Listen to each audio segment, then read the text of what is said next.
السلام عليكم ورحمة الله. عاملين ايه يا حبايبي؟ يا رب يكونوا دايما بخير كده. طبعا زي ما انتم شايفين كده، بسم الله ما شاء الله، هنعمل معاكم النهارده اللي هي قشطة الأفران بطريقة روعة روعة روعة وسهلة وجميلة زي ما انتم شايفينها كده، هشة وطرية ولذيذة. وبسم الله ما شاء الله، قشطة قشطة فعلا، كلام عليها حق. ان شاء الله نخش مع بعض ونشوف عملنا اللي هي قشطه الافران بطريقه سهله وجميله. بس خليكم معانا، دي قناتي تيتا روكا. نخش ان شاء الله ونسمي ونصلي على الرسول صلى الله عليه وسلم، ونبدا في الخطوات زي ما انتم شايفينها كده اهوت. خطوات بسيطه وسهله، وهنعمل معاكم مقادير برضو بطريقه سهله وجميله جدا. وعايزه ايه تعملي نص الكميه تعملي، هقولك. عايزه تعملي اكتر طبعا هي بتنفع دلوقتي يا حبايبي، ايه اللي رايح مصيف، اللي عاملها عشان يفطر بيها الصبحيه، تنفع في ولادنا ان شاء الله الشهر الجاي داخل المدارس. كل سنه وانتم طيبين. فهتنفع معاكي حلوه جدا، فطار وحلوه، عايزه تعمليها محشيه، عايزه تعمليها باي حاجه هتنفع معاكي باذن الله يا حبايبي. وطعمها جميل جدا وحلو قوي، فطار مع كوبايه حليب مع كوبايه شاي ساده، بتبقى حلوه قوي قوي، خفيفه كده وجميله. تمام يا حبايبي. هنخش مع بعض ان شاء الله، ونخش نشوف عملناها بطريقه حلوه جميله جميله جميله، وبمقادير مظبوطه تخش عليها ان شاء الله وتعملوها. وهتعجبكم جدا الطريقه، وسهله وموفره. يعني الكميه اللي قدامكم دي كلها، انا عملت كيلو طلع معايا كميه حوالي 60 قطعه او اكتر كمان. وطالعه يعني طعمها مش هقول لكم عليه. ان شاء الله تجربوها وتعملوها بطريقه تيتا روكا، وهتعجبكم وهتقولوا لي ايه عملتيها ازاي. المهم نخش بقى على الفيديو. كده حبايبي انا عملت 2 كيلو، فاللي عايز يعمل نص الكميه هياخد نص اللي انا المقادير اللي انا عاملاها. كده عندي 2 كيلو دقيق، وعندي زبده 2 زبادي بلدي، وعندي كيسين خميره فوريه. كل طبعا ننصص الحاجات دي اللي عايز يعمل كيلو بس. عندي كيسين فانيليا. تمام كده يا حبايبي. وعندي كوبايتين زيت، يعني كيلو عليه كوبايه سمنه. عايزه تعملي نص زيت بس، هي بالسمنه بتبقى طعمها روعه. فاللي عايزه تعمل كيلو يبقى كوبايه زيت كوبايه سمنه. عملت بيضتين برضو هنا اهوت. برضو الخطوات هنمشي مع بعض ونشوف عملناها ازاي. كيسين فانيليا، كيسين خميره فوريه، ده لل2 كيلو. معانا كيس بيكنج باودر، بس هناخد منه معلقه صغيره بس. تمام كده. ومعانا هنا في الطبق اللي هو الطبق 4 معالق سكر. وده اللي هنعمل معاه الخميره. تمام كده حبايبي. اول حاجه حطيت كيس من الفانيليا على البيضتين اللي عاملاهم وضربتهم كويس جدا. البيض بيخلي العجينه حلوه جدا، والطعم بتاعها جميل جميل. يعني طريقه عمل البيض مع المعجنات بتديكي طعم لذيذ جدا. تمام. كده الكيس التاني حطيته على الدقيق. وهنحط معاهم نص معلقه صغيره ملح. وهنحط كمان اللي هي المعلقه كده. هحط بقى الخميره الفوريه في الطبق اللي فيه 4 معالق سكر. تمام. وفي كوبايه تانية سكر دي حطاها، هقول لكم ليه واحنا ماشيين في الخطوات. كده هحط بقى كيسين الخميره الفوريه اهوت. ومعانا كوبايه ميه سخنه. تمام. لو هتعملي كيلو يبقى نص كوبايه ميه سخنه، مش سخنه دافيه زي دمعه العين. وهنحط عليها كيس خميره فوريه بس. وهنبدا نحطها ونقلبها، ونغطي عليها ونتركها على جنب. تمام كده. خلص الخميره وغطيها. وابدا بقى في في الخطوات التانية، بعد ما حطيت الملح وبعد ما حطيت اللي هي الفانيليا. وبعد كده هنحط الكوبايه بتاعتنا. هيبقى بعد كده بقى نحط السمنه وهنحط السكر، كوبايه السكر اللي عندنا، هنمشي في الخطوات كده مع بعضينا ونشوف عملناها ازاي. كل المقادير قدامنا ونشتغل حاجه بحاجه قدامكم. تمام كده. كده انا خلصت الخميره. هبدا اغطيها. وبعدين نحط بقى معلقه بس اهوت بيكنج باودر من الكيس. هاخد معلقه واحده بس، هحطها على الكميه بتاعتي لان في خميره. تمام كده.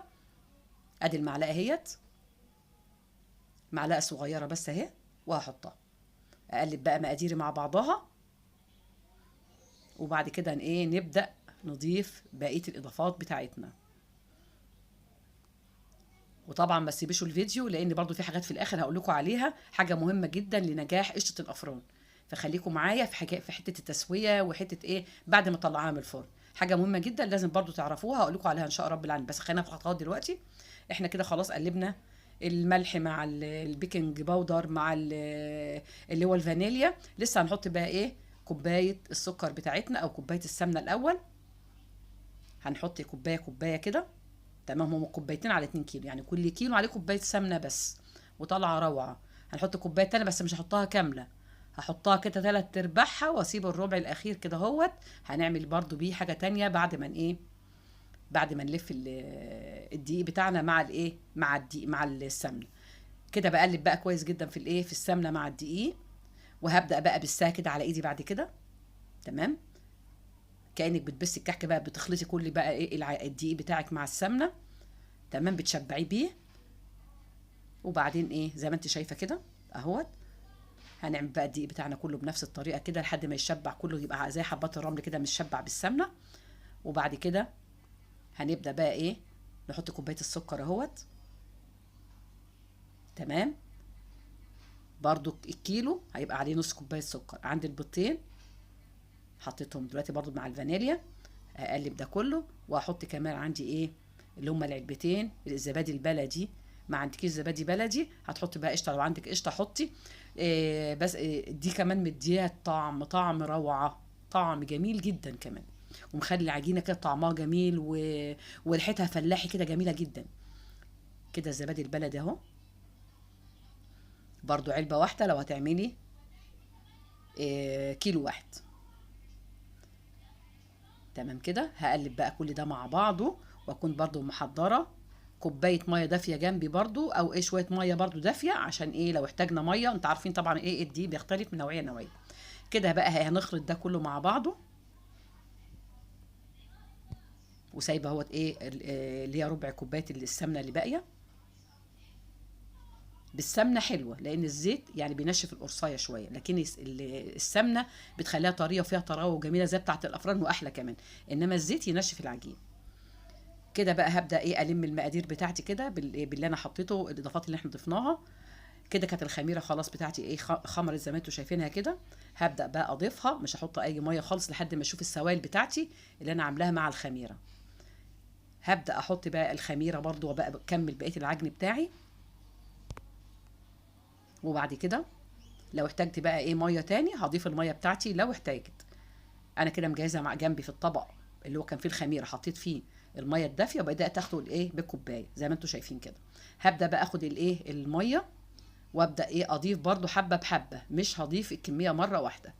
كل ما الاقي العجينه لسه محتاجه ميه هضيف لها ايه شويه لحد ما تتلم. وهتشوفها دلوقتي تبقى شكلها ايه بعد ما نضيف حبه بحبه كده. نحطهم ونبدا ايه اهو زي ما انتم شايفيني كده. احط شويه اشرب العجين وابدا اشوف محتاج تاني ولا لا، على حسب العجين وعلى حسب الدقيق. تمام كده. الاتنين كيلو عملوا ما شاء الله عندي كميه كبيره. والعجينه دي على فكره بتنفعك في حاجات كتيره، وان شاء الله الفيديو القادم هوريكم برضو عملنا منها ايه. هتنفعك في حاجات كتيره جدا جدا، في القرص الطريه، القرص المعجوه، القرص المبسوسه. هتنفعك زي ما احنا عملناها في خليه نحل. هتنفعك في قشطه الافران. بتنفع معاكي في حاجات كتيره جدا، وهنشوفها ان شاء الله في الفيديوهات القادمه. تمام كده. بقى ربع كوبايه اللي كانت عندي العجينه كانت خلاص ايه لمتها واصبحت زي العسل ولينه كده وطريه. بدات احط عليها بقى كميه الايه الربع كوبايه سمنه اللي كانوا باقيين زي ما انتم شايفينها، والمها لحد ما تشبع خالص بالسمنه وتشربها. ودي بيدي للعجينه طراوه وبتبقى لينه في ايدك وحلوه جدا. تمام كده. كده خلاص هلم بقى عجينتي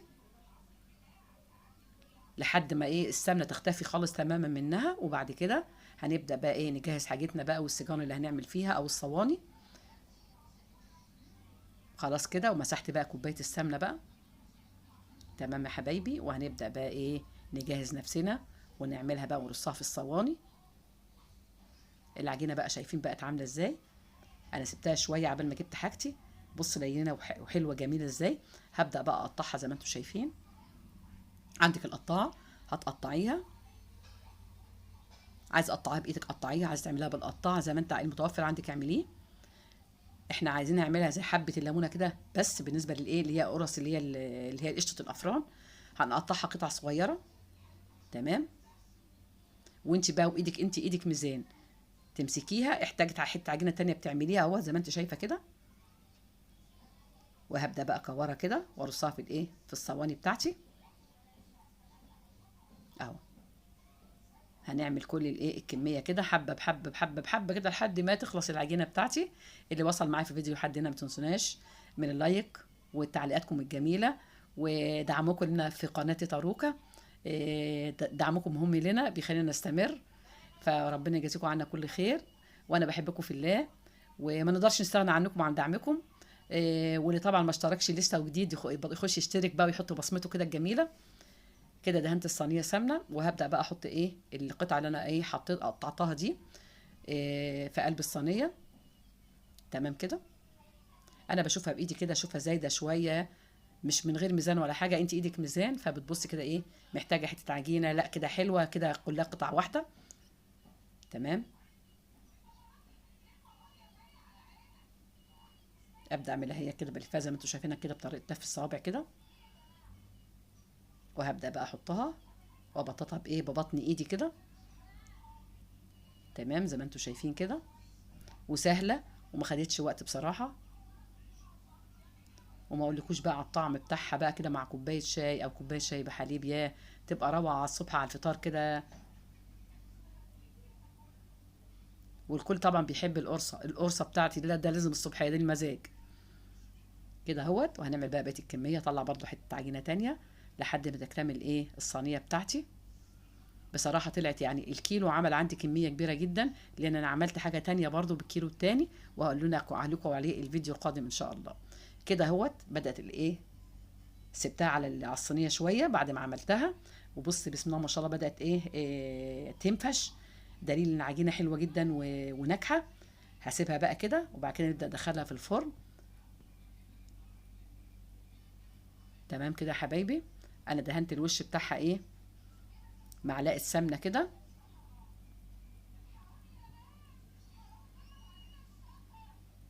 وكده طلعت القرص من الفرن زي ما انتم شايفينها. في خطوه هنعملها اقول لكم بقى عليها بعدين، لازم تخطي الاول تغطيها وايه، ونبدا نغطيها، ويبقى عندنا ايه بخاخه ميه نظيفه. اول ما تطلع من الفرن بتروحي ماسكاها رشاها عشان تطلع لك زي ايه طعامه الافران، بترشها بالبخاخه وبعد كده تغطيها. تمام يا حبايبي، ودي الايه الخطوه اللي كنت عايزه اقولها لكم، وهتشوفوها بالجمال زي ما انتم شايفينها كده مع كوبايه شاي. ودي قرص الافران. بحبكم في الله، والسلام عليكم.